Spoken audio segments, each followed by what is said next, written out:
આજે નસવાડીના રાયપુર ગામે આમ આદમી પાર્ટીની વિજય વિશ્વાસ સભા મળી છે અને આમાં કાળઝાળ ગરમીમાં પણ હજારો વડીલો યુવાનો માતા બહેનો અહીંયા ઉપસ્થિત રહ્યા છે. અમે પણ હાજર હતા. એ જ બતાવે છે કે ગુજરાતમાં પરિવર્તન આવવાનું છે. જે ભાજપ અને કોંગ્રેસના લોકો કહેતા હતા કે આમ આદમી પાર્ટી ત્રીજો મોરચો નથી ચાલવાનો, આજે ગુજરાતમાં 6500 ઉમેદવારો અમારા છે. અમે સ્વતંત્ર લડીએ છીએ. અમારા માટે આ સેમિફાઇનલ છે. 2027માં અમે ફાઇનલ પણ ખૂબ સારી રીતે લડવાના છે. અને જે પ્રકારે કોંગ્રેસ અને ભાજપે 78 વર્ષ રાજ કર્યું, એક બાજુ નર્મદાનું પાણી અહીંથી અમને દેખાય છે, અમારે ત્યાંથી નેર જાય છે, કચ્છ સુધી જાય છે, અમને મળ્યું નથી.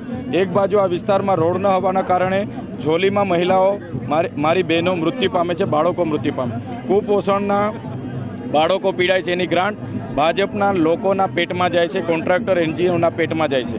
આ વિસ્તારમાં હાઇડ્રો પ્રોજેક્ટના નામે 28 ગામોની જમીનો આ લોકો લેવા માટેના MOU કર્યા છે. ત્યારે અમે આગળ પણ લડ્યા હતા, આજે પણ લડીએ છીએ અને આવનારા દિવસોમાં પણ લડીશું. ચૂંટણીઓ આવીને જતી રહેશે, પણ અમે લોકોની વચ્ચે છે અને લોકોની સાથે રહી લડીશું. અમારું કામ સત્તામાં આવીને લોકોની સેવા કરવાનું છે અને એના માટે આ ચૂંટણી અમે લડી રહ્યા છીએ અને અમે જીતીશું એવો પૂરો ભરોસો છે.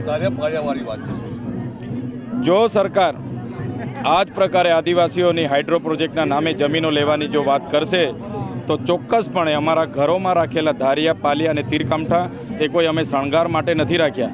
અમે રોડ પર ઉતરતા પણ આવડે છે અને ગાંધીનગર તરફ જતા પણ આવડે છે. એટલે જ્યારે પણ અમારી જમીનો બચાવવાનું થશે તો અમે ગાંધીનગર તરફ જઈને પાડલિયાવાડી કરવાની થશે તે પણ કરીશું.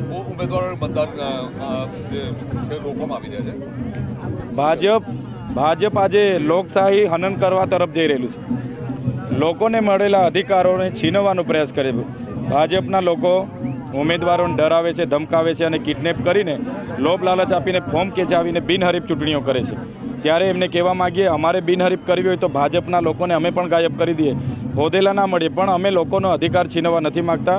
લોકશાહી છે એટલે એવા પોલીસ અધિકારીઓને પણ કહેવા માગીએ છીએ, તમને રાજકારણનો બહુ શોખ હોય તો તમે વર્દી ઉતારીને રાજીનામા આપીને ખેસ પહેરીને આવો મેદાનમાં, તો તમને અમે ખબર પાડી દઈએ કેટલા વિહે હો થાય તે. બસ વિકાસ જ નથી થયો, રસ્તા નથી, પાણી નથી, સિંચાઈ નથી, આ વિસ્તારમાં કોઈ પણ જાતનું નથી. એટલે મુદ્દા તો અનેકો છે, જાતિના દાખલા બીજા લોકોને આપે છે, બહુ બધા મુદ્દા છે, એના પર ચૂંટણી લડીએ છીએ.